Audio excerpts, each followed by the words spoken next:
الحمدللہ رب العالمین والصلاة والسلام علی رسولہ الکریم وعلی آلہ واصحابہ اجمعین. اعوذ باللہ من الشیطان الرجیم. بسم اللہ الرحمن الرحیم. وما ارسلناک الا کافۃ للناس بشیرا ونذیرا ولکن اکثر الناس لا یعلمون. رب اشرح لی صدری ویسر لی امری واحلل عقدۃ من لسانی یفقہوا قولی. اما بعد، ڈسکور اسلام کے تحت اس التوحید والسنہ کے مرکز پر آپ تمام کا تہہ دل سے میں اسلامی طریقے سے استقبال کرتا ہوں. السلام علیکم ورحمۃ اللہ وبرکاتہ. انشاءاللہ my main talk will be in Urdu, followed by a brief explanation in English as has been requested, because it will be uploaded on the YouTube. So initially I shall speak in Urdu and then inshallah in English language inshallah. سب سے پہلے میں شیخ صاحب کا تہہ دل سے شکریہ ادا کرتا ہوں جنہوں نے مجھے یہاں پر آپ تمام کے بیچ میں دین اسلام کی خدمت کرنے کا اور اسلام کے عنوان پر گفتگو کرنے کا موقع عطا فرمایا. ساتھ میں فیصل بھائی کا اور احمد کا شکریہ ادا کرتا ہوں جنہوں نے مجھے ہانگ کانگ میں اس آمد پر میرا خیر مقدم کیا اور میرے لیے دین اسلام کی خدمت کے راستے فراہم فرمائے ماشاءاللہ. اور آپ تمام کا بھی میں شکریہ ادا کرتا ہوں جنہوں نے اپنا وقت نکال کر یہاں پر جمع ہوا ہے تاکہ اللہ کے دین کی کچھ معلومات مجھ سے حاصل ہو سکیں. اور میں اللہ سے دعا کرتا ہوں کہ جو بھی بات میں کہوں اللہ اس پر راضی ہو جائے اور ہم سب کی اس جمع ہونے کو آخرت کے لیے قبول فرما لے اور ہماری مغفرت فرما لے ماشاءاللہ. میرا جو آج کا عنوان ہے وہ ہے عظمت محمد صلی اللہ علیہ وسلم، جسے انگلش میں اشتہار کیا گیا تھا محمد صلی اللہ علیہ وسلم beloved most after اللہ. یعنی اللہ کے بعد اگر کوئی سب سے محبوب ذات مبارک اس کائنات میں ہے مسلمان کے لیے تو وہ ہے محمد رسول اللہ صلی اللہ علیہ وسلم کی ذات مبارک. ماشاءاللہ اگر اپنے اس خطاب کو شروع کرتے ہوئے شیخ سعدی رحمہ اللہ کا ایک مشہور واقعہ یا قول پیش کروں تو اس عنوان کو سمجھنے میں آپ لوگوں کے لیے آسانی ہو جائے گی. شیخ سعدی رحمۃ اللہ علیہ کے بارے میں مشہور ہے کہ وہ ایک دفعہ سیرت النبی صلی اللہ علیہ وسلم پر لکھنے کے لیے بیٹھ گئے اور یہاں تک کہ 2 سے 3 دن گزر گئے اور انہوں نے محسوس کیا کہ نبی صلی اللہ علیہ وسلم کی سیرت کی جو عظمت ہے اس کی وہ صحیح طریقے سے ابھی شروعات بھی نہیں کر پائے ہیں اور یہ تو 3 دن صرف تمہید میں نکل گئے. اس پر انہوں نے ایک بہت ہی مشہور شعر کہا اور وہ شعر ہمارے پیارے نبی کریم صلی اللہ علیہ وسلم کی ذات مبارک کو عکاسی کرتا ہے. شیخ سعدی رحمۃ اللہ علیہ نے 3 دن کے بعد اپنے قلم کی نوک کو توڑتے ہوئے کہا بعدز خدا بزرگ تو ہی قصہ مختصر. اگر اللہ کے بعد کائنات میں کوئی سب سے بزرگ ذات مبارک ہے تو اے میرے نبی وہ آپ ہیں. بس یہ تعریف سب سے کم الفاظ میں ہے اور سب سے معیاری تعریف ہے ماشاءاللہ. محمد صلی اللہ علیہ وسلم کی عظمت کا جہاں تک معاملہ ہے تو اس معاملے میں یقیناً بلا رائے کو بانٹے ہوئے یہ ماننا پڑتا ہے کہ چاہے وہ مسلمان کسی بھی گروہ کا ہو، کسی بھی جماعت کا ہو، وہ کسی بھی مکتب فکر سے تعلق رکھتا ہو، وہ کسی بھی مسلک کا ہو، یقیناً محمد صلی اللہ علیہ وسلم کی محبت کا جب معاملہ آ جاتا ہے تو توحید کے بعد مسلمان کے سینے میں جو سب سے زیادہ چیز گڑی ہوئی ہے وہ پیارے نبی کریم صلی اللہ علیہ وسلم کی ذات مبارک سے محبت. یہ محبت اس امت میں اللہ تعالیٰ نے اس طرح پیوست کیا ہے، اس طرح ہمارے دلوں میں اتار دیا ہے کہ آپ کائنات میں کسی دوسری امت کو، کسی دوسری قوم کو خود اپنے انبیاء علیہ السلام سے تو دور کی بات ہے جن کی وہ باطل معبود بنا کر ان کی عبادت کرتے ہیں، اپنے معبودوں سے ایسی محبت کرتے ہوئے اس اخلاص اور عزت اور احترام کے ساتھ نہیں دیکھیں گے جس احترام اور عزت کے ساتھ ہم مسلمان پیارے نبی محمد صلی اللہ علیہ وسلم سے محبت کرتے ہیں. آپ اگر غور کریں گے تو کائنات میں جتنے باطل ادیان ہیں اللہ کے سوا جن جن کی یہ لوگ عبادت کرتے ہیں، آپ دیکھیں گے کہ ان لوگوں نے اپنے معبودوں کے بت بنائے ہیں، کبھی تصاویر بنائی ہیں، کبھی عکس بنائے ہیں، اور کبھی جن کو یہ لوگ اپنا ہیرو مانتے ہیں.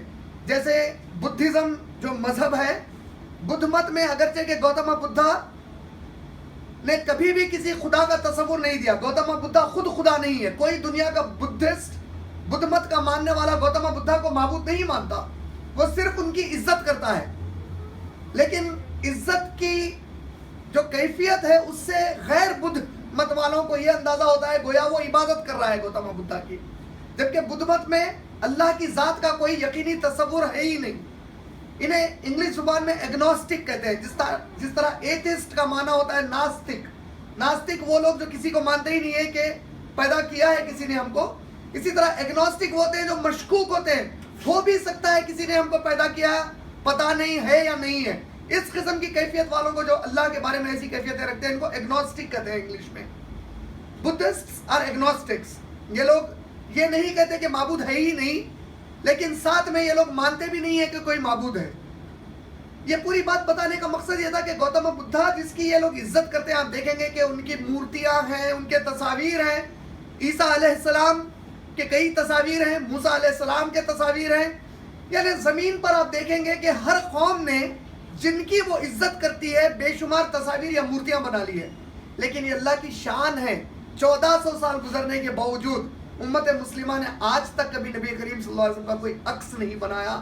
لیکن اس کے باوجود اللہ کے بعد اگر سب سے زیادہ ہم کسی سے محبت کرتے ہیں تو وہ پیارے نبی محمد رسول اللہ صلی اللہ علیہ وسلم. عظمت محمد صلی اللہ علیہ وسلم کا یہ جو میرا عنوان ہے، یہ جس طرح شیخ نے کہا کہ اصلاح کے لیے ہم لوگ جمع ہوئے ہیں، تو اصلاح کا لفظ عموماً علماء کی نظر میں یا امت مسلمہ میں جب کبھی استعمال ہوتا ہے تو اس کا معنی یہ ہوتا ہے کہ جو لوگ مسلمان ہیں ان کی یاد دہانی کی جائے کہ دین اسلام کے بنیادی تعلیمات کیا ہیں. اور دعوت کا جب لفظ استعمال ہوتا ہے تو عموماً عام فہم لوگوں کو سمجھانے کے لیے دعوت کا لفظ استعمال ہوتا ہے غیر مسلمانوں کو اسلام کی دعوت دینے کے تعلق سے. اگرچہ کہ دعوت اور اصلاح دونوں بہت ہی ملتے جلتے الفاظ ہیں اور اس پر کوئی شرعی پکڑ والی بات نہیں ہے اگر کوئی ادھر سے ادھر وہ لفظ کو استعمال کرے یا ادھر سے ادھر اس لفظ کو استعمال کرے. لیکن اس بات کو ملاحظہ کرتے ہوئے کہ یہ اصلاح کی محفل ہے یقیناً، لیکن اس محفل میں چاہتا ہوں کہ نبی صلی اللہ علیہ وسلم کی عظمت کے بارے میں وہ باتیں آپ لوگوں کے سامنے رکھوں جو آپ لوگ ان سے تذکرہ کریں جو محمد صلی اللہ علیہ وسلم کو مانتے ہی نہیں. کیونکہ آپ لوگوں کو عظمت بتانا اتنا زیادہ حکمتاً صحیح نہیں ہے. ہم سب تو اللہ کے نبی صلی اللہ علیہ وسلم کی عظمت کو مانتے ہی ہیں. اس مختصر وقت میں نے چند نکات آپ لوگوں کے سامنے نبی صلی اللہ علیہ وسلم کی عظمت کے بارے میں جو رکھنا بہتر سمجھا. ان میں سب سے پہلی بات تو یہ ہے کہ دنیا میں اگر آپ آج انسانی پاپولیشن، ہیومن پاپولیشن کا جائزہ لیں گے تو دنیا میں 7 بلین 7 ارب انسانی آبادی ہے. 7 ارب لوگوں میں سے 7 بلین میں سے 3.2 بلین عیسائی ہیں، 3.2 ارب عیسائی ہیں. اس کے بعد سب سے بڑی آبادی ہے مسلمانوں کی 2.6 بلین، 2.6 بلین مسلمان ہیں. تو گویا ساری دنیا میں اگر صرف عیسائی اور مسلمانوں کی آبادی کو ملا لیا جائے تو یہی انسانوں کی آدھی آبادی سے زیادہ ہے، 50% سے زیادہ ہے. اور پھر ان کے بعد آتا ہے نمبر ہندوؤں کا، جو میرے ملک ہندوستان سے تعلق رکھتے ہیں، جہاں کی 80% آبادی ان لوگوں کی ہے جو اپنے آپ کو ہندو کہتے ہیں. اور پھر اس کے بعد بدھ مت والے آتے ہیں. لیکن قدیم مذاہب میں یا جس کو عبرانی مذاہب کہتے ہیں یا ابراہیمی مذاہب کہتے ہیں، ابراہیمک ریلیجنز یا ہیبریو ریلیجنز جسے کہتے ہیں، ان میں یہودی، عیسائی اور مسلمان سر فہرست آتے ہیں. اگر آپ کا اور میرا سامنا کبھی کسی مسلمان سے ہو جائے اور جس طرح آپ لوگ یہاں پر جمع ہیں، میں اللہ کے نبی کریم صلی اللہ علیہ وسلم کی سیرت پر آپ کے سامنے کچھ بھی بیان کروں گا تو آپ لوگ کبھی مجھ سے سوال نہیں کریں گے کہ ہمارے نبی نے ایسا کیوں کیا یا نبی صلی اللہ علیہ وسلم نے ایسا کیسے کیا یا یہ کرنے کی ضرورت ہی کیا تھی. نعوذ باللہ، یہ ہمارے دماغ میں سوال یا اشکال آتے ہی نہیں ہیں. لیکن غیر مسلم کا تو یہ معاملہ ہے ہی نہیں، کیونکہ وہ سرے سے مانتا ہی نہیں ہے کہ محمد صلی اللہ علیہ وسلم اللہ کے رسول ہے. تو سب سے پہلے ہم کو جاننا چاہیے کہ عیسائی اور یہودی کس بنیاد پر اللہ کے نبی صلی اللہ علیہ وسلم کو رسول ہونے کے لیے رد کیے. آج دنیا میں آپ غور کر کے دیکھیں گے تو پتہ چلے گا کہ آج اور آنے والے دنوں میں جب ہم قرآن اور حدیث کا مطالعہ کرتے ہیں تو پیارے نبی کریم صلی اللہ علیہ وسلم کی جتنی پیشن گوئیاں آئی ہیں ان پیشن گوئیوں سے جو اصل بات کا پتہ چلتا ہے وہ یہی ہے کہ مسلمان امت کا جب کبھی قیامت کے پہلے اصل مقابلہ ہوگا وہ مقابلہ کسی بدھ مت والے سے، کسی ناستک یا ایتھسٹ سے، یا کسی جین سے، یا کوئی چینی کنفیوشین یا تاؤزم کو ماننے والے سے نہیں ہوگا، بلکہ سیدھا سیدھا مقابلہ ہوگا تو ہوگا ان لوگوں سے جن کو قرآن نے اہل کتاب کہہ کر پکارا ہے، جو یا تو یہود ہیں یا عیسائی ہیں. اور اس اعتبار سے ہم کو بہت اہم ہے یہ معلومات رکھنا کہ یہ لوگوں کی جب بنیادیں اسلام کے قریب ہیں، اس کے باوجود انہوں نے رد کیوں کیا محمد صلی اللہ علیہ وسلم کی رسالت کو؟ کیونکہ ہم سب جانتے ہیں کہ یہودی ہو یا عیسائی ہو، یہ دونوں بھی مانتے ہیں کہ آدم علیہ السلام کو اللہ نے پہلا انسان بنا کر پیدا کیا، حوا علیہ السلام پہلی عورت تھی، اور یہ دونوں مذاہب والے بھی اسلام کی طرح مانتے ہیں کہ تمام انسانیت آدم حوا علیہ السلام کی اولاد ہے. موسیٰ علیہ السلام تک جو قوم مانتی ہے وہ یہودی ہے، اور جب موسیٰ علیہ السلام نے پیشن گوئی دیا ان کی کتاب book of Deuteronomy chapter number 18 verse number 18 میں کہ میرے بعد ایک نبی بھیجے جائیں گے جو مجھ جیسے ہوں گے، ان کو جو حکم دیا جائے گا وہ اسی کی تبلیغ کریں گے. اس پیشن گوئی کو یہودی آج تک انتظار کرتے بیٹھے ہیں کہ وہ آنے والے ہیں. جب نبی کریم صلی اللہ علیہ وسلم آ گئے تو انہوں نے ان کا رد کر دیا. اسی طرح عیسائیوں کو عیسیٰ علیہ السلام نے پیشن گوئی دی تھی، جس کا میں تذکرہ انشاءاللہ اپنے دوران تقریر کروں گا. Gospel of John chapter number 16 verse number 12, 13 and 14 میں کہ میرے بعد ایک ذات مبارک آئے گی اور وہ تم کو تمام چیزوں کی تعلیم عطا فرمائے گی. لیکن عیسائیوں نے بھی رد کر دیا. اس کی بنیادی وجہ کیا ہے؟ تو اس کی بنیادی وجہ یہودی اور عیسائی یہ دونوں کا ماننا ہے کہ ابراہیم علیہ السلام کی جو پہلی اہلیہ تھی جسے ہم لوگ سارہ علیہ السلام کہتے ہیں،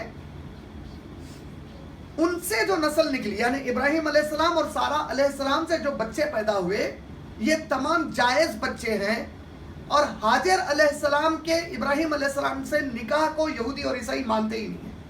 ان کے نظر میں نعوذ باللہ، بائبل کے حساب سے نہیں بتا رہا ہوں، یہ ان کے بعد کے جو تفاسیر اور ان کی تعویلیں ہیں اس کے مطابق یہ لوگ یہ کہتے ہیں کہ نعوذ باللہ حاجر علیہ السلام ایک کانکیوبائن تھی. نعوذ باللہ، استغفر اللہ العظیم. کانکیوبائن انگریزی لفظ ہے جو ان کی بائبل میں استعمال انہوں نے کرنے کی کوشش کی ہے یا سمجھاتے وقت کرتے ہیں، جس کا ہماری عام زبان میں یوں سمجھ لیجئے کہ کسی شخص نے ایک عورت کو اپنے شوق کے لیے بیوی کے علاوہ رکھ لیا ہو ساتھ. نعوذ باللہ، یہ انہوں نے عقیدہ گڑھ لیا.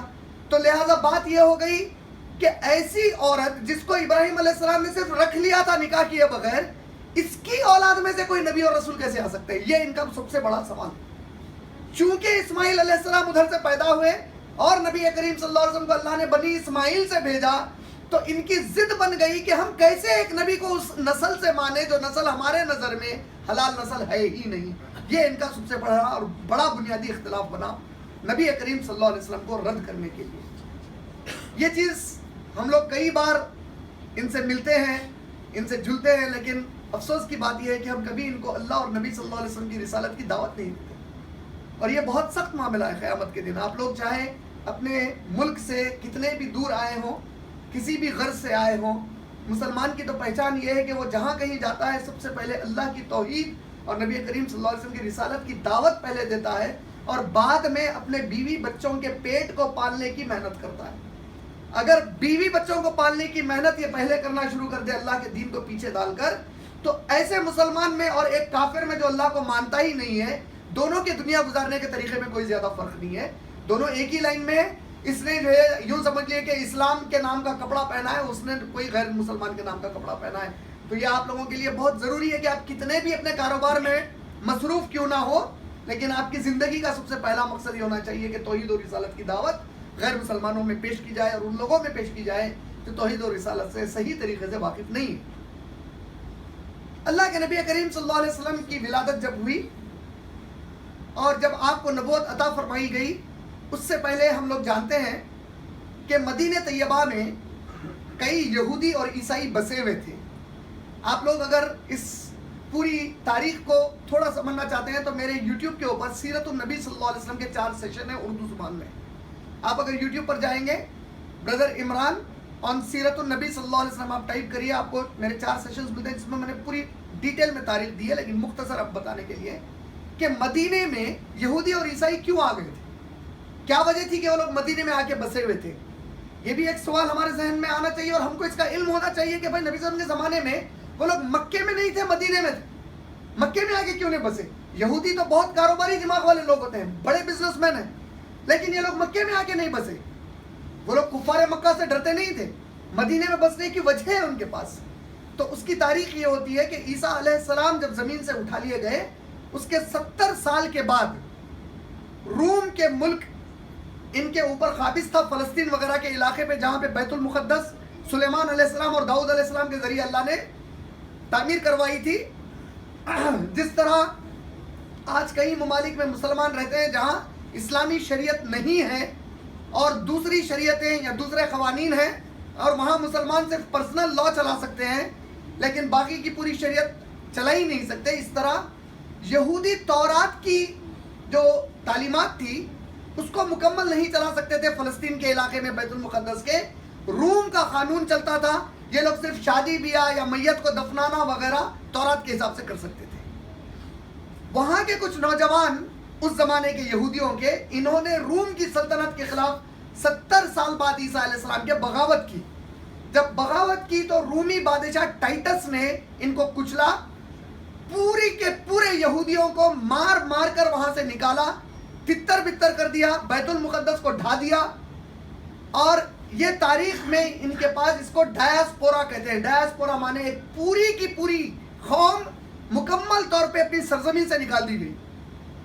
جب یہ نکالے جا رہے تھے تو ان کے پاس پڑھے لکھے جو پیسے والے بزنس مین تھے وہ اور ان کے جو عالم لوگ تھے وہ, یہ دونوں مدینہ طیبہ کے پاس آئے کیونکہ ان کی تورات میں پیشن گوئی تھی کہ جو نبی آئیں گے وہ ایک شہر قائم کریں گے, ایک مملکت قائم کریں گے, اور وہ جگہ تھی مدینہ.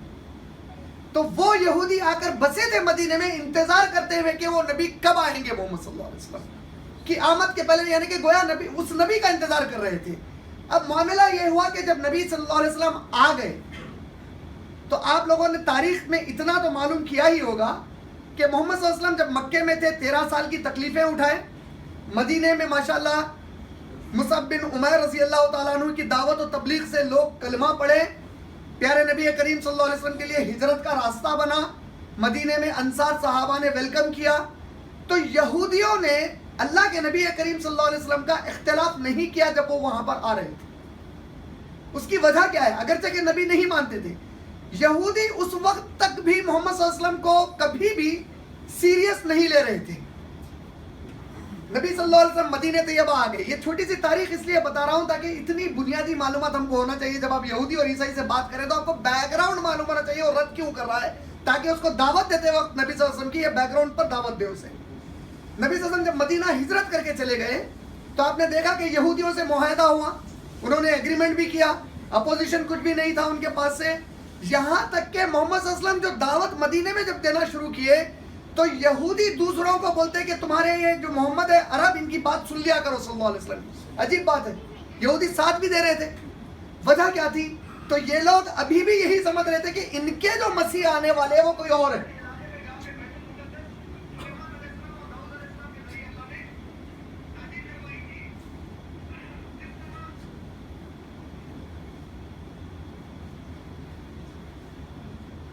تو مدینہ طیبہ میں نبی کریم, شیخ آپ لوگ تھوڑا سا وہ الیکٹرانک گیجٹس کی چکر چھوڑ دو, تھوڑا توجہ دو, وہ سب ہو جائے گا بعد میں, کہیں نہ کہیں مل ہی جائے گا. اس سے مجھے بھی ڈسٹربنس ہو رہا ہے اور وہ آداب کے خلاف ہے. تو اللہ کے نبی کریم صلی اللہ علیہ وسلم جب مدینہ طیبہ تشریف لے گئے, جانے کے بعد یہودی ابھی بھی سوچ رہے تھے کہ یہ وہ نبی نہیں ہے جس کا ہم انتظار کر رہے ہیں, ہمارے کوئی اور نبی ہے. لیکن یہودی ساتھ کس وجہ سے دے رہے تھے؟ کیونکہ یہ بھی مانتے تھے کہ بت بنا کر خدا کی پوجا نہیں ہونی چاہیے. یہ دیکھ رہے تھے کہ محمد صلی اللہ علیہ وسلم اپنی قوم کو ابراہیم علیہ السلام کی توحید والی دعوت پیش کر رہے ہیں. تو یہودی یہ سمجھنے لگے کہ جب ہمارے مسیح آ جائیں گے تو یہ جو قوم بت پرستی میں پڑی ہے ان سے ہم کو اختلاف نہیں ہوگا. وقتی دیکھیے سیاسی قوم ہے, سیاسی طور پر سپورٹ کر رہے تھے کہ چلو اگر کچھ ان کے ذریعے سے دعوت ہو کر کچھ لوگ جو بت پرستی کر رہے ہیں یہ چھوڑ دیں گے, جب ہمارے مسیح آئیں گے تو ہم کو یہاں سلطنت قائم کرنے میں بڑی آسانی ہو جائے گی. یہ معاملہ پلٹا کہاں پر کھٹکے یہودی کہ اب یہ تو ایسی بات نہیں ہے, یہ کچھ بہت بڑا خطرہ ہے ہمارے لیے. وہ واقعہ ہے واقعہ معراج. معراج کا جو واقعہ ہے اس میں آج امت معراج میں جگنا اور نہیں جگنا پر پوری بٹی ہوئی ہے, جبکہ معراج کی اصل جو تاریخی اہمیت ہے وہ یہی ہے کہ کبھی آپ نے غور کیا اللہ کی حکمت کو؟ بیت المقدس سے اہم جگہ ہے مسجد نبوی مدینہ طیبہ کی, اور مسجد نبوی سے اہم جگہ ہے مکہ المکرمہ. معراج اتنی عظیم اللہ نے نعمت نبی کریم صلی اللہ علیہ وسلم کو عطا فرمائی, اتنا بڑا معجزہ عطا فرمایا, تو اصولاً ہمارے جیسے ذہن والوں کے لیے تو ہونا یہ چاہیے تھا کہ معراج ہونا تھا کعبۃ اللہ کے پاس سے, لیکن اللہ نے تو پورا معاملہ ہی الٹا کر دیا. کعبے سے سفر کروایا تیسری اہم جگہ پہ, مدینے کو بھی نہیں کروایا, بیت المقدس کی طرف سفر کروایا. مدینے کی ہجرت کے پہلے بیت المقدس کی طرف سفر کروایا. جب سفر کروایا تو وہاں سے معراج ہوئی. اس معراج میں ایک بہت اہم واقعہ پورے واقعے کو چھوڑ کر جو ہم کو بتایا گیا ہے احادیث میں, نبی کریم صلی اللہ علیہ وسلم نے انبیاء علیہ الصلوۃ والسلام کے ساتھ کیا کیا معراج میں؟ نماز پڑھی, نماز پڑھائی. یہ بڑی اہم بات ہے, پڑھی نہیں پڑھائی. اللہ نے اعلان کیا اس معراج کے واقعے میں کہ جتنے انبیاء پہلے آئے, جتنی شریعتیں پہلی آئیں, اب ان سب کے امام آ چکے ہیں. اب یہاں سے جس کی شریعت چلنے والی ہے وہ صرف محمد صلی اللہ علیہ وسلم کی چلنے والی, یعنی آدم علیہ السلام سے لے کے عیسیٰ علیہ السلام تک سب کے سب صف میں کھڑے ہوئے تھے. یہ اعلان تھا اللہ کی طرف سے کہ اب میرے نبی لیڈ لینے والے ہیں, یہاں سے شریعت بدلی. حکمت بیت المقدس پر کروانے کی, کیونکہ نبی سے پہلے جتنے انبیاء آئے تھے ان کا سینٹرل پوائنٹ, ان کا مرکز تھا بیت المقدس. اس جگہ پر امامت کروائی گئی یہ بتانے کے لیے کہ تمہارا جو سینٹر تھا وہ چینج ہو جانے والا ہے. مدینہ ہجرت کی ہے, قبلتین کی مسجد میں جب عصر کی نماز میں وحی آئی سورہ بقرہ کی آیت نمبر 143 کہ یہ جو امت ہے میرے نبی آپ کی, یہ امت وسط امت ہے. وسط امت مانے یہودیوں کی طرح نہیں ہے جنہوں نے اپنے انبیاء کو قتل کر دیا, عیسائیوں کی طرح نہیں ہے جس نے اپنے رسول کو اللہ کے برابر کر دیا, بلکہ یہ بیچ والی امت ہے جو اللہ کو اللہ کا مقام دیتی ہے اور نبیوں کو نبیوں کا مقام دیتی ہے. اور اے نبی, ہم آپ کے چہرے کو بار بار آسمان کی طرف اٹھتا ہوا دیکھتے ہیں, ہم نے آپ کی دعا قبول کی, آپ اپنے قبلے کو بیت المقدس سے کعبے کی طرف موڑ دیجیے. جیسا ہی یہ وحی آئی, پہلی مرتبہ یہودیوں کو کھٹکا ہوا کہ یہ نبی صرف بت گرانے نہیں آئے ہیں بلکہ ایک پورا سسٹم چینج کیا جا رہا ہے, ایک پورا پولیٹیکل سسٹم چینج ہو رہا ہے, ایک پورا اسٹیٹ چینج ہو رہا ہے, ایک پورا نیچر آف دا اسٹیٹ جسے آپ ایک حکومت کا جو فطری تقاضے ہوتے ہیں وہ چینج ہو رہا ہے, ایک پولیٹیکل لیڈر کی طرح نبی صلی اللہ علیہ وسلم ابھر رہے ہیں. یہاں سے ان کی اب مذمت شروع ہونا شروع ہوئی, جس کے بعد احزاب وغیرہ میں بدماشی کی. اب ان لوگوں نے سوچا کہ یہ تو اب نبی کہہ رہے ہیں کہ ساری کائنات کے نبی ہے, یعنی یہودی کے نبی, عیسائی کے نبی, ہندو کے نبی, چینی کے نبی, جس کا آپ نام لے کائنات میں پتا اگر جھاڑ ہے, جانور ہے, سب کے نبی, جن کے نبی, ہر ایک کے نبی آ گئے ہیں. یہ جو اختلاف ہوا اس کے بعد یہودیوں کو یہ سمجھ میں آیا کہ یہ جو نبی ہیں یہ ہمارے لیے خطرہ بن چکے ہیں. بدبختی یہ ہے کہ نبی کریم صلی اللہ علیہ وسلم کو پورا قریب سے دیکھنے کے باوجود مسیح کے انتظار میں وہ قوم آج تک رکی ہوئی. اور رہے عیسائی, عیسائی کہتے ہیں کہ عیسیٰ علیہ السلام نے بھی جو پیشن گوئی دی, ان کے نظر میں بھی ایک جنگ ہے جس کا ذکر ان کی بک آف ریویلیشن میں آیا ہے, جس کا نام ہے ایرمیگیڈون. ان کے حساب سے بھی قیامت سے پہلے ایک بہت بڑی خون ریز جنگ ہوگی جس میں عیسیٰ علیہ السلام کے ماننے والوں سے ان کا مقابلہ ہوگا جو عیسیٰ علیہ السلام کو ان کے حساب سے خدا نہیں مانتے. بہت بڑا خون خرابہ ہوگا, اور جب یہ خون خرابہ ہوگا تو اس وقت عیسیٰ علیہ السلام دوبارہ نازل ہوں گے, اور یہی عقیدہ ہمارا بھی ہے. تو آپ گویا دیکھیے کہ مذاہب میں بعض چیزیں ملتی جلتی ہیں. ہمارے نبی کریم صلی اللہ علیہ وسلم کی عظمت یہ رہی ہمارے پاس کہ ہم نے ہمارے نبی صلی اللہ علیہ وسلم کی جب عظمت کو منوایا تو کسی اور نبی کی عظمت کو گھٹایا نہیں. سورہ بقرہ میں اللہ نے آیت نمبر 285 میں اعلان کیا لا نفرق بین احد من رسلہ. میرے جو مومن بندے ہیں یہ کسی بھی نبی اور رسول کے درمیان فرق نہیں کرتے. یہ نہیں کہتے یہ بڑے ہیں یہ چھوٹے ہیں. پوروں کی باعزت طریقے سے نام لیتے ہیں, ایمان رکھتے ہیں. یہ اور بات ہے کہ چونکہ ہم ہمارے محمد صلی اللہ علیہ وسلم کی امتی ہیں تو ہماری نسبت اور محبت ہمارے نبی محمد صلی اللہ علیہ وسلم سے بڑھ کر ہے انشاءاللہ. اس بنیادی تعارف کے بعد محمد صلی اللہ علیہ وسلم کی عظمت کو اس دوسرے نقطے سے بھی سمجھانا چاہتا ہوں کہ غیر مسلموں کی جو کتابیں ہیں آج بھی وہ جو پڑھتے ہیں اس میں نبی صلی اللہ علیہ وسلم کا نام کے ساتھ ذکر آیا ہے. خاص طور پر اگرچہ کہ بدھ مت, میں نے جیسے بتایا کہ گوتم بدھا کوئی مذہب کو نہیں مانتے تھے, اس کے باوجود گوتم بدھا کے جو ماننے والے لوگ ہیں ان کو جو آپ بدھسٹ کہتے ہیں, ان کی مذہبی کتاب کا جو نام ہے جس طرح کرسچنس کی بائبل ہوتی ہے اس کا نام ہے تری پتاکا. پتاکا کہتے ہیں بٹی کو, تری اس ٹرائی تری تین پتاکا, 3 پھولوں والی بٹی, یہ لوگ تری پتاکا کہتے ہیں اس کو. ان کی کتابیں 3 حصوں میں بٹی ہوئی ہیں. ان کی کتاب کو آپ جب پڑھیں گے چکاوتی سنہد ستنتا D376 یہ اس کا ریفرنس ہے. اس میں کہا گیا ہے کہ میرے بعد, گوتم بدھا کہہ رہے ہیں ان کے حساب سے, کہ میرے بعد ایک مائتریہ آئیں گے. اور مائتریہ ایک سنسکرت لفظ ہے جس کا معنی ہے رؤوف.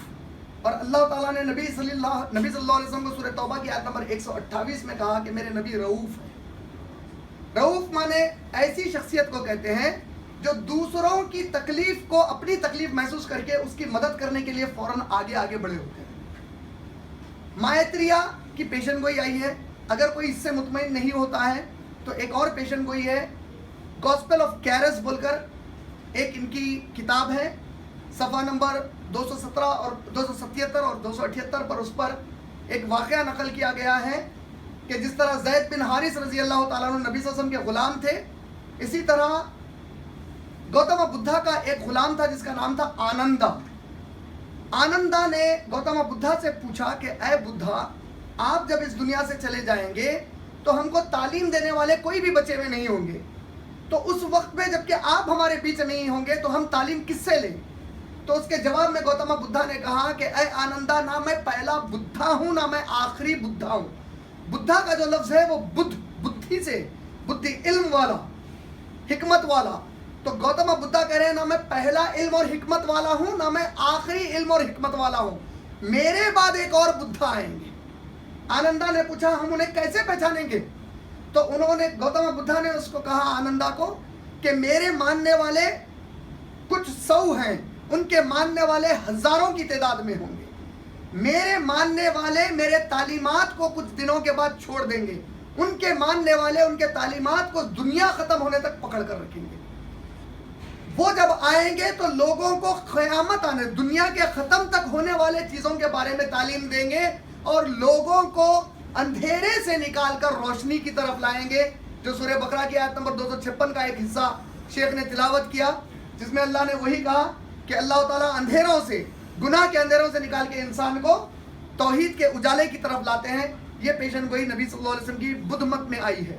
اسی طرح جس ملک میں رہتا ہوں انڈیا میں, وہاں جو ہندو دھرم مانا جاتا ہے ان کی جو کتابیں ہیں اس میں سب سے اہم ان کی کتابیں ہیں وید شاستر. اور وید شاستر ان کے 4 حصوں میں رگ وید, اتھر وید, یجر وید اور سام وید. وید شاستر میں آیا ہے کہ نبی کریم صلی اللہ علیہ وسلم کے بارے میں ایک شخص آئیں گے. سنسکرت زبان میں مرد آدمی کو نر کہتے ہیں اور سنسکرت زبان میں تعریف کو پرشنسا کہتے ہیں. پرشنسا, اور اگر کسی کے بارے میں کہنا ہے کہ یہ آدمی وہ ہے جس کی بہت تعریف کی گئی ہے تو سنسکرت میں اسے نراشنسا کہتے ہیں. نراشنسا مانے ایسا مرد آدمی جس کی خوب تعریف کی گئی ہے. نراشنسا سنسکرت ترجمہ ہے عربی لفظ محمد کا صلی اللہ علیہ وسلم. محمد جو عربی نام ہے نبی صلی اللہ علیہ وسلم کا, اس کا اردو ترجمہ ہوگا ایسا مرد جس کی خوب تعریف کی گئی ہے. سنسکرت زبان میں اسے کہیں گے نر مرد, شنسا پرشنسا, نرشنسا. ان کے وید میں کئی جگہ پر آیا ہے کہ نرشنسا اس زمین پر آئیں گے اور لوگوں کو دنیا کے ختم ہونے تک کی تعلیم دیں گے. آپ جب رگوید پڑھتے ہیں, Rigveda book number 1 hymn number 13 verse number 3, Rigveda book number 1 hymn number 18 verse number 9, Rigveda book number 1 hymn number 106 verse number 4, Rigveda book number 1 hymn number 142 verse number 3, Rigveda book number 2 hymn number 2 verse number 3, Rigveda book number 5 hymn number 5 verse number 2, Rigveda book number 7 hymn number 2 verse number 2, Rigveda book number 10 hymn number 64 verse number 2, Rigveda book number 10 hymn number 182 verse number 3, Yajurveda chapter number 20 verse number 37, Yajurveda chapter number 20 verse number 57, Yajurveda chapter number 20 verse number chapter number 28 verse number 2, chapter number 28 verse number 19 اور chapter number 28 verse number 42. ان پورے مقامات پر کہا گیا ہے کہ نر شنسا آئیں گے, یعنی محمد صلی اللہ علیہ وسلم. اسی طرح ہندو دھرم کے ماننے والوں کی ایک اور کتاب ہے جس کا نام ہے بھوشیہ پرانا. بھوشیہ ہندی یا سنسکرت زبان میں کہتے ہیں فیوچر کو, اور پرانا کتاب کا نام ہے یعنی مستقبل کے بارے میں بتانے والی کتاب یا پیشن گوئیوں والی کتاب. میرے آفس پر IREF پر حیدرآباد میں یہ کتابیں سنسکرت زبان میں خود ہندو پبلیکیشنز کی رکھی ہوئی ہیں. ہم کئی بار ہمارے پاس جب ہندو دوست احباب کو بلاتے ہیں تو ان کو ان کی وہ کتاب کھول کے بتاتے ہیں کہ بھائی یہ آپ کی کتاب ہے, آپ کی کتاب میں ہمارے نبی صلی اللہ علیہ وسلم کا نام موجود ہے اور تفصیل کے ساتھ بتایا گیا ہے کہ نبی صلی اللہ علیہ وسلم کس طرح ہوں گے, ان کے ماننے والے کس طرح ہوں گے. آج جب بھوشیہ پرانا پڑھتے ہیں تو ادھیائے 3 کھنڈ 3 پرو 3 شلوکا نمبر 5 سے لے کر 7 میں آیا ہے ایک ملیچا آئیں گے. ملیچا سنسکرت زبان میں کہتے ہیں نان انڈین کو, جو ہندوستان کی زمین کے رہنے والے نہیں ہیں. ایک ملیچا آئیں گے اور ان کا نام محمد ہوگا صلی اللہ علیہ وسلم. جب وہ آئیں گے تو راجہ بھوج ایک خاندان تھا راجاؤں کا, اور یہ بالکل بارڈر کی طرف تھا, انڈیا کے ویسٹرن بارڈرز کی طرف. راجہ بھوج ان کا استقبال کریں گے, یعنی عزت کے ساتھ ان کو لیا جائے گا. اور اسی میں پھر تھوڑا جب آپ آگے بڑھ جاتے ہیں تو وہی بھوشیہ پرانا ادھیائے 3 کھنڈ 3 پرو 3 شلوکا نمبر 10 سے لے کے 27 میں آیا ہے. پیشن گوئی میں راجہ بھوج کو کہا جا رہا ہے کہ اے راجہ بھوج, تجھے ان کے پاس جا کر ملنے کی ضرورت نہیں ہے, ان کے ماننے والے تیرے پاس ان کی تعلیم لے کر آئیں گے. اور ہم کو معلوم ہے کہ ہندوستان میں مسلمان تعلیم لے کے آئے اسلام کی, اللہ کے نبی صلی اللہ علیہ وسلم خود نہیں آئے. ان کے جو ماننے والے لوگ ہوں گے وہ سر پر شنڈی نہیں رکھیں گے بلکہ چہروں پر داڑھی رکھیں گے. یہ بک میں لکھا ہوا ہے ان کی, سر پر شنڈی نہیں ہوگی. جو برہمن ہوتے ہیں, جو ہندو دھرم کے پنڈت جی ہوتے ہیں اور ان کے علم والے لوگ ہوتے ہیں, وہ لوگ اپنے سر کو پورا چھل دیتے ہیں اور صرف بیچ میں تھوڑی سی بال یہاں چھوڑتے ہیں جسے شنڈی کہا جاتا ہے. اور پیشن گوئی میں کہا جا رہا ہے ان کے جو ماننے والے ہوں گے وہ شنڈی نہیں رکھیں گے بلکہ داڑھی چھوڑیں گے. آپ جب صحیح بخاری پڑھتے ہیں والیوم نمبر 7 جلد نمبر 7 کتاب اللباس حدیث نمبر 5982 اور 5983, 5982 اور 5983, عمر ابن خطاب اور ابن عمر رضی اللہ تعالیٰ عنہ سے روایت ہے. اللہ کے نبی صلی اللہ علیہ وسلم نے فرمایا کہ چہرے کے بال چھوڑ دو اور منہ ترشپا دو, داڑھی رکھیں گے ان کے ماننے والے. پھر کہا گیا ان کے جو ماننے والے ہوں گے وہ سور کا گوشت نہیں کھائیں گے. میں قرآن حدیث نہیں بول رہا ہوں. بھوشیہ پرانا ادھیائے 3 کھنڈ 3 پرو 3 شلوکا نمبر 10 سے لے کے 27, ان کے ماننے والے سور کا گوشت نہیں کھائیں گے. اور قرآن جب آپ پڑھتے ہیں سورہ مائدہ سورہ نمبر 5 آیت نمبر 3, سورہ انعام سورہ نمبر 6 آیت نمبر 145, سورہ نحل سورہ نمبر 16 آیت نمبر 115, سورہ بقرہ سورہ نمبر 2 آیت نمبر 173, ان پورے مقامات پر اللہ نے کہا ہے حرمت علیکم المیتۃ والدم ولحم الخنزیر, تمہارے لیے حرام کر دیا گیا ہے مردار گوشت, جانور کا بہتا خون اور سور کا گوشت تم پر حرام کر دیا گیا ہے. ان کے ماننے والے سور کا گوشت نہیں کھائیں گے. ان کے ماننے والے لوگوں کو اللہ کی عبادت کرنے کے لیے, اللہ کے بجائے وہاں پہ بھگوان کا لفظ ہے, بھگوان کی عبادت کے لیے آواز دے کر جمع کریں گے. اور آپ لوگ بہت تعجب کریں گے, دنیا میں سوائے مسلمانوں کے کسی اور قوم کے پاس آواز دے کر عبادت کرنے کے لیے بلانے کا کانسیپٹ کہیں بھی نہیں ہے. کہیں گھنٹا ہے, کہیں شنکھ ہے, کہیں کوئی اور طریقہ ہے, لیکن آواز سے بلانے کا طریقہ صرف اور صرف اسلام اور مسلمانوں کے پاس ہے. اور سائنٹسٹ کہتے ہیں انسان کے کان کو سب سے زیادہ اثر کرنے والی جو آواز ہے وہ دوسرے انسان کی آواز ہے. سبحان اللہ. کہا گیا ہے کہ ان کے ماننے والے لوگ بھگوان کی عبادت کو, پیدا کرنے والے کی عبادت کے لیے لوگوں کو آواز دے کر جمع کریں گے. اور جو ان کے ماننے والے ہوں گے یہ لوگ اپنے آپ کو تزکیہ نہیں, جسے آپ لوگ تزکیہ کہتے ہیں, تزکیہ نفس کا معنی کیا ہوتا ہے؟ اپنے روح کو گندگی سے پاک کرنا, اپنے آپ کو گناہوں سے پاک کرنا. ان کے ماننے والے اپنے پاکی کے لیے جھاڑ پھونک استعمال نہیں کریں گے بلکہ تلوار سے جہاد کریں گے، اور اسی وجہ سے ان کو مسلمان کہا جائے گا.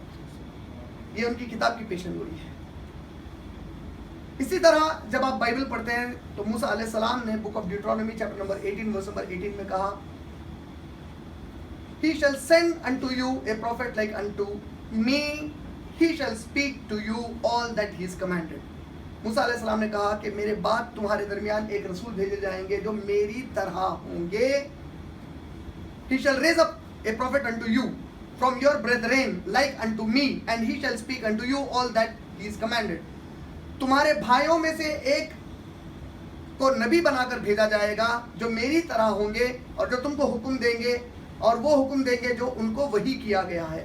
جب آج آپ یہودیوں سے یہ بات کہتے ہیں، میں شکاگو میں جب تھا تو میری ایک یہودی بھائی سے ملاقات ہوئی. وہ ایک سینیگوگ کا ربائی کا بیٹا تھا، وہ خود بھی عالم تھا ان کا.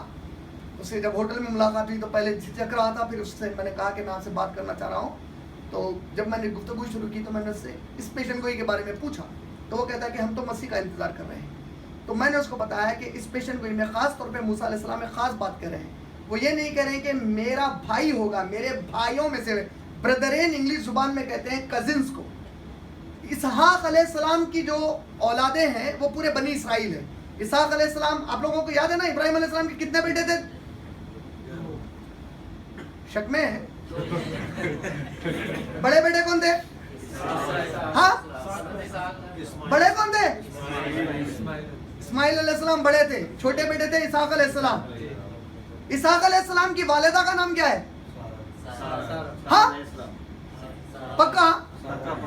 چلو ٹھیک ہے، اس پر ڈاؤٹ بھی نہیں ہے. ایک بیٹے اور بھی تھے، اس صاحب کا نام. ہاں لیکن مین جو دو ہیں یہ ہیں، وہ اسماعیل علیہ السلام اور اسحاق علیہ السلام. اسحاق علیہ السلام کے بیٹے تھے یعقوب علیہ السلام. اللہ نے یعقوب علیہ السلام کو 12 مرد بچے دیے تھے، 12 بیٹے تھے ان کے. اور یعقوب علیہ السلام کو لقب تھا اسرائیل کا. جو کنٹری ہے نا اسرائیل، یہ ان کا لقب ہے.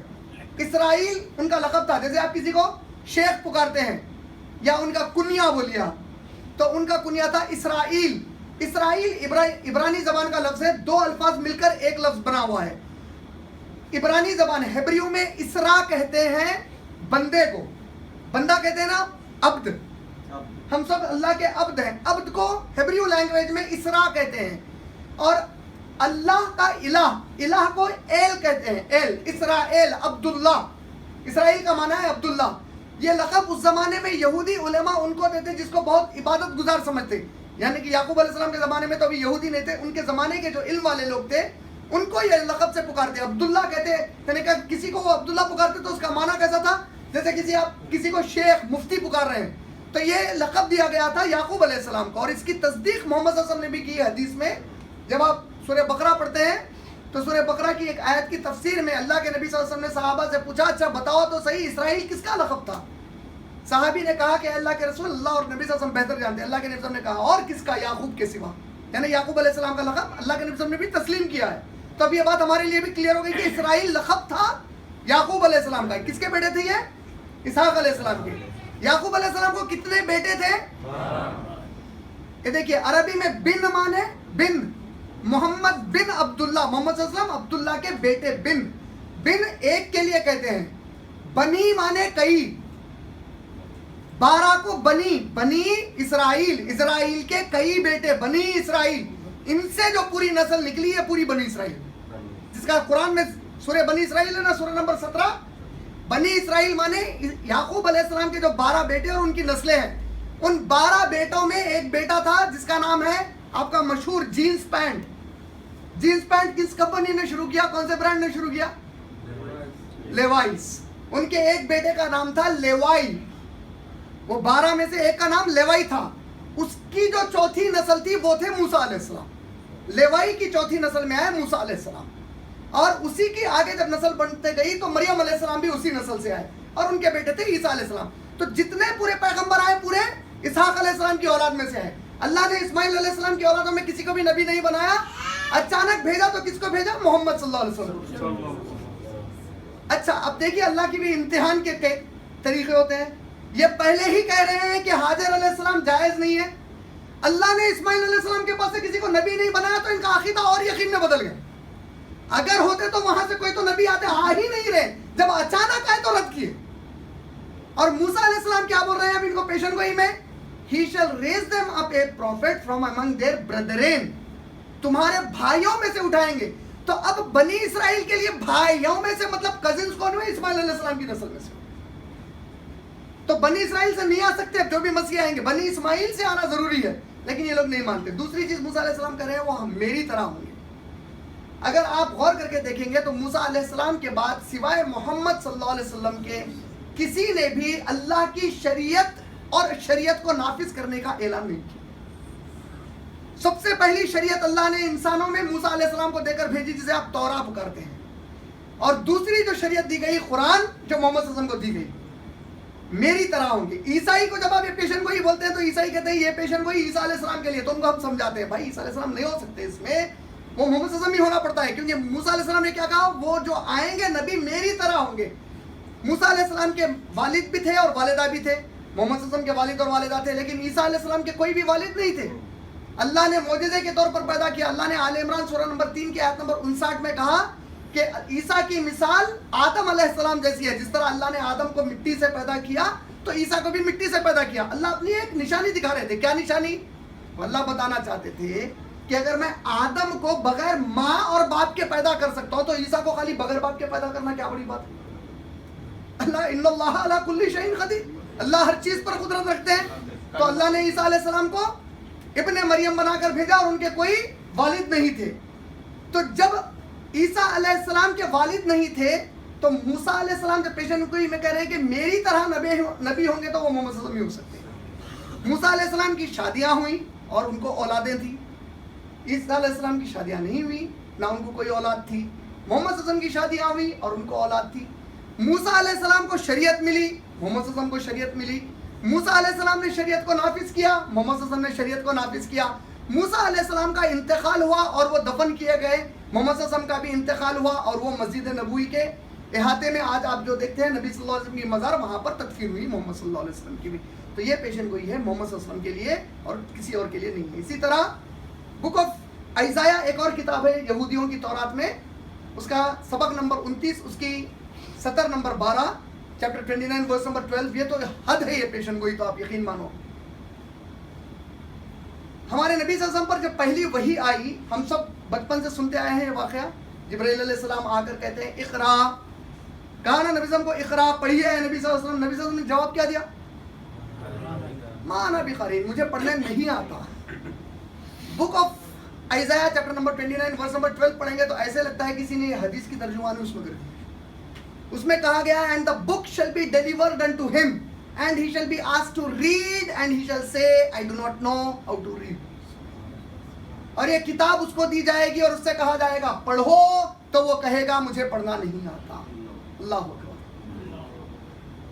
اسی طریقے سے اب سانگز آف سولومن بول کر آتا ہے, یہ بھی تورات میں ہے یہودیوں کی, چیپٹر نمبر 5 ورس نمبر 16. جب آپ اس میں پڑھتے ہیں اس کے ہیبریو کوٹیشن کے اندر ہکو ممی تکیم وکلی محمدم, محمد صلی اللہ علیہ وسلم کا نام آیا ہے. انگلش کی جب آپ لے کے بائبل پڑھتے ہیں تو محمدم کا جو نام ہے محمد صلی اللہ علیہ وسلم کا, اس کو موسٹ لولی بول کر انہوں نے ترجمہ کر دیا. اور یہ بہت بڑا جرم ہے. زبان, لینگویجز جو بولے جاتے ہیں, لینگویج کا ایک رول ہے. رول کیا ہے, اگر کسی آدمی کا پراپر ناؤن ہے تو پراپر ناؤن کو ترجمہ نہیں کر سکتے آپ دوسری زبان میں. مثال کے طور پہ کل اگر امریکہ کا پریزیڈنٹ کوئی آئے گا جس کا نام ہوگا مسٹر بلیک یا مسٹر وائٹ, تو آپ اس کو ترجمہ کر کے مسٹر گورا یا مسٹر کالا تھوڑی بولیں گے. مسٹر سفید آئے ہیں امریکہ کے پریزیڈنٹ تھوڑی بولیں گے آپ. مسٹر کالے آئے ہیں امریکہ کے پریزیڈنٹ نہیں بولیں گے. نام کو چینج نہیں کر سکتے آپ کسی بھی لینگویج میں, لیکن انہوں نے رول توڑ دیا. کیوں؟ کیونکہ اگر وہ نام وہاں پہ رکھ دیتے تو 3.2 بلین کرسچن ان کا گلا پکڑ کے پوچھتے ہیں یہ نام کیا کر رہا ہماری کتاب. بیوقوف بنا دیا پڑھنے والوں کو, انہوں نے نام کو ہی ترجمانی کر دی. لیکن آپ جب عبرانی میں پڑھیں گے تو نبی کا نام, اچھا محمدم کیوں ہے, آئی ایم کیوں ہے آخری میں, تو اس کی وجہ یہ ہے کہ ہیبریو لینگویج میں, عبرانی زبان میں کسی بھی نام کو جب عزت دیتے ہیں تو آخری میں آئی ایم لگاتے ہیں.